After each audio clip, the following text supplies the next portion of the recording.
Transformers in under 60 seconds, Volume 1. Let's go. Earthrise Optimus Prime in 60 seconds. Let's go. Ever since release, this guy has captured my heart quicker than my piss-poor diet of takeaways and iron brew. The truck cab that wonderfully reminds me of 80s nostalgia, and a trailer accessory that viciously reminds me of modern-day capitalism. Something so much sweeter is buried deep inside this aesthetically pleasing member berry. With more twists, turns, splits, and reveals than a TV finale. Pick any one, most of them are the same. Now fully transformed, Optimus perfectly exudes the energy of a father whose child has just said, "Dad, I'm hungry." Optimus comes pre-packaged with a novelty secret decoder ring so he can secretly contact his friends without anyone knowing about it. A very unique weapon that actually says "mind your own business" in every language on Earth. And this thing, in case you wanted to unearth any repressed memory. Studio Series Megatron in 60 seconds, let's go. Directly from every ILM animator's worst nightmares in the 7th circle of hell, we get this beastly alien tank. Covered in more blades and heft than Edward Scissorhands' Bad Dragon. And a bit of a voyeuristic tendency going on there as well, eh Megatron? But the true nightmare lies hidden behind this Cybertronian lemon chards box. In tearing off the turtle's back, and breaking every bone in Megatron's leg, you will come face to face with Megatron's evil alter ego, Megatron. A man made from swords with his very own sword gun for a hand, and a hand with the articulation of a retired Twitch streamer. Although his back is his most prominent attribute, perfectly evolved to carry the mantle of being the definitive live-action Megatron. Megatron comes with no accessories, because he doesn't need to, he already knows he's one. Animated Waspinator in 60 seconds. Let's go. This radioactive winged demon, with absolutely wonderful karate chop action, is some combination of cute and horrifying, you know, like a toddler trying to sell you drugs. And just like a toddler selling drugs, this guy will probably be a disappointment. After you basically stand him up, and helping him dress himself just like he's got a job interview, Waspinator perfectly captures his on-screen appearance from when Jeff Goldblum portrayed him back in the 80s. This hulking brute, hang on. This hulking brute looks ready to mess up anyone's day who decided to have a picnic. Waspinator comes with no accessories, other than a deep-seated plan to kill some bumblebees or something. Prime Ratchet in 60 seconds. Let's go. With a stylishly half-assed ambulance paint job. Ratchet perfectly captures the energy of a vehicle that would run you over and then charge you for the privilege afterwards. Although Ratchet himself is no stranger to having his bones twisted in unusual ways, with his legs performing the sickest ankle cracks I've ever seen in my life. His arms folding faster than your little brother's laptop as soon as you step in the room. And something I've completely forgotten about, Automorph. I don't have a quip for that one. It just reminds me of the time when I used to be happy to wake up. You know, it's funny, Ratchet perfectly reminds me of the doctors back in Scotland, in the way that he's dual wielding, ready to stab you back into well-being, with his army issue health machetes. But you want to know the best part about this guy? The swagger. Collaboration's ultimate expanse in 60 seconds, let's go. This sleek, retro-futuristic jet looks ripped straight from the original 90s cartoon, with enough baggage in the undercarriage to look like it was ripped straight from the Fox films. Speaking of things that are messy, let me show you guys a magic trick. If you put Expanse in the trash, wait a few minutes, you'll soon find that Expanse's jet mode has completely collapsed into a very messy robot. A loose, lanky build based on an Ultron or something, I don't really know, I don't watch DC that much. Complete with Cyclops vision, along with some blast effect capability. I like the Freddy Krueger one a lot. Personally, I call this guy Professor X's legs because he don't work properly. He also comes with minifigures based on Sabretooth and Hugh Jackman. Revenge of the Fallen breakaway in 60 seconds, let's go. All jokes aside, this jet mode's actually pretty decent, with a sleek paint job and almost no kibble on the underside. Although that cockpit looks a little bit of the Harvey Weinstein variety, like I wouldn't want to sit on that. Well, the transformation's pretty straightforward. If you just somehow imagine the jet mode but in italics, and you've pretty much got the gist of what his robot mode looks like.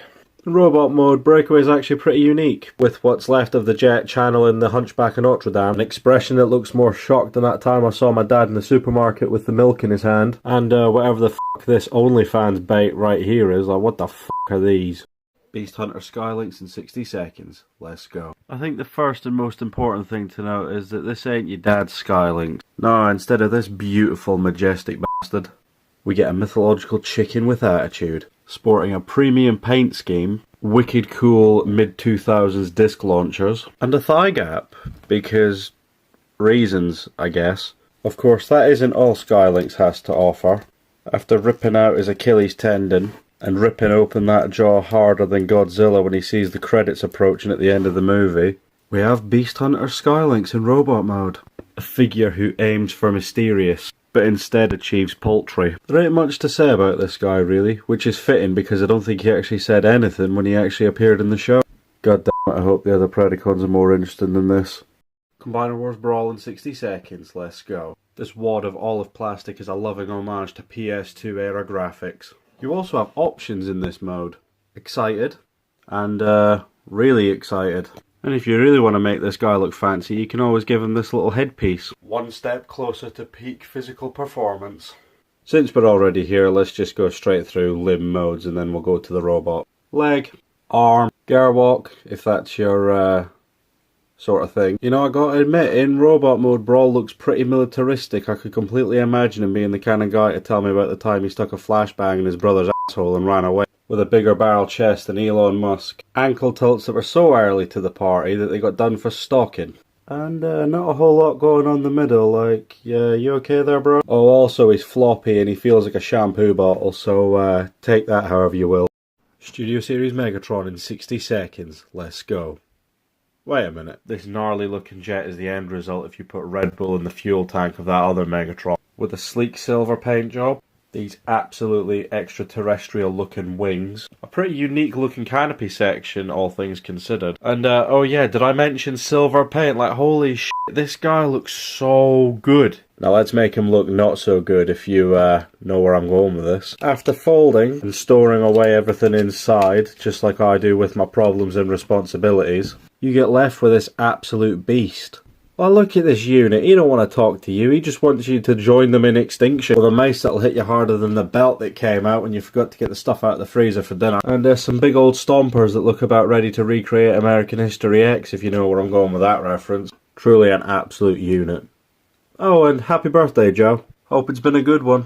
Alright, second time lucky. Legacy drag strip in 60 seconds. Let's go. What is there to say about this sleek yellow dragster? I mean, outside of sparse paint apps. As well as the officially approved rear-mounted blasters, I'm assuming? Actually, come to think of it, I'm pretty sure this was Rey Mysterio's car in Mario Kart. So it's pretty faithful in that regard. And I mean, hey, any figure that's no, not this one, not this one. Hey, any figure that's willing to do what Studio Series movie Jazz is too much of a coward to do, I've got plenty of time for. Anyway, you'll see now that we've stood the car up, most of the paint apps just seem to have disappeared. Mix that in with the most questionable ankle tilts I've ever seen, as well as a head that's emptier than that one you know who gets all his opinions from Twitter. You know that guy. That guy. And you've pretty much got the recipe for some sort of daredevil hero. You know, it's just a shame that we can't have more of these guys. You know, perhaps a whole team of stunt icons? Maybe that's wishful thinking. Generations Warpath in 60 seconds. Let's go. I'm not gonna lie, with this design, this guy looks like he rolled straight out of Halo into plastic form. He's also about as old as Halo with f***ing leet speak written on him, you remember that? Mind you, a tank that actually does what a tank is supposed to do is always welcome in this house, I tell you. Also added points for being able to catch this guy off guard. After turning the front treads into the absolute poorest roller skates I think I've ever seen, and turning the back treads into fists that'll kill you in a single punch, the end result is an absolute unit that looks like he's about to tell you that your daughter calls him daddy too. Packed with gentle reminders of a gimmick that Hasbro disowned like they just found out their oldest son's a Tory. As well as a gimmick that I was glad to see go, f*** spring-loaded missiles. Subscribe for more shitty takes. No waste though. Not that he needs one. He just wastes cunts down the pub on a Saturday night. Animated Optimus Prime in 60 seconds. Let's go. This man's out here putting the cool back into play school. Yes, I stole that joke from TF Wiki, don't at me. This guy really tugs on a nostalgic chord, with his smooth edges and dynamic colour scheme. Also, he's got some pretty good weapon integration in vehicle mode. But I know why you're really here. After business as usual upstairs, and a hip thrust of Crash Bandicoot levels going on downstairs, We land on Captain America's robot mode. Oh, look at this guy. He's actually so buff. Like, he's a proper Chad. But he was the first, I think, to have the mouthplate gimmick, so, f*** him, I guess. This guy comes with an axe that looks nothing like the one he had on the show, so that's fun. He also comes with a fully functioning water pistol, which I'm inclined to assume has never been used by anyone ever, but I could be wrong. Ever. Move over, old man. The future was in 2008. Studio Series Ironhide in under 60 seconds. Let's go. As you can see here, we have a beautifully crafted 4x4 perfectly capturing that American dream, along with some optional weapon storage for capturing the other American dream. So not that you can see it because my camera's a piece of shit, but shout out to Ironhide for repping the Autobot symbol. He's a real MVP. But let's bring some movie magic to life. After splitting the truck bed apart, apparently doing it a favour since it was already trying to do it anyway, and crushing the chest together akin to a Mortal Kombat finisher, we finally have the Tooth Fairy in robot mode, with a face that's about as cute as a bulldog that's been through Vietnam, so you know, pretty cute. And some weaponry that's pretty cool, but it's not a polar bear, is it guys? Come on now. Ironhide looks pretty promising and ready to take on just about anything. Particular emphasis on just about anything. Selects Redwing in under 60 seconds. Let's go. Have you ever seen something look so cool yet so ridiculous at the same time? It's like meeting a guy who looks like both the pervert and the victim at the same time. It's weird. Mind you, official Tetrajet is cool, although a rear-mounted chest piece, that ain't so cool. Also, in a pinch, you could probably use him as a scraper if you wake up and find your car's frozen. Just a thought. Don't actually try that. But I'm sure you're more interested in knowing what this secret under here is. Well, after showing that the jet is the equivalent of wearing a slightly thicker jacket to a gunfight, and turning a rear-mounted chest piece into a chest-mounted chest piece, you have Redwing in his robot mode. Look at that shit-eating grin. This guy is such an entity, like he rocks up looking like Armada Starscream, does f*** all, and then leaves. I don't get it. Well, he looks the part, so I'll give him points for that. That f***ing shit-eating grin. What do you know that I don't, you f***? Prime Shockwave in under 60 seconds, let's go. First off, I have a confession. These parts are not actually part of the original figure. I've lost the other one and have no use for them and don't like them. Moving on. Check out this thing with his legs spread eagle, ever ready in reach around formation. And this guy does toy stuff, that's cool, right? Right? Anyway, after an especially involved transformation involving foot sliding and chest tabbing, you have Shockwave in his robot mode. Shockwave's a lot like me with one arm bigger than the other. And much like me, he's got some serious problems. Look at this cheeky f***, he knows exactly what he's doing. Anyway, that serious problem I was talking about. This asshole won't adopt an Earth mode, but he's quite happy to adopt dance moves he saw on Footloose. What the f*** is his problem? Well, this is clearly the stance of a mega genius who knows he's in charge, and quite frankly, I'm shitting myself.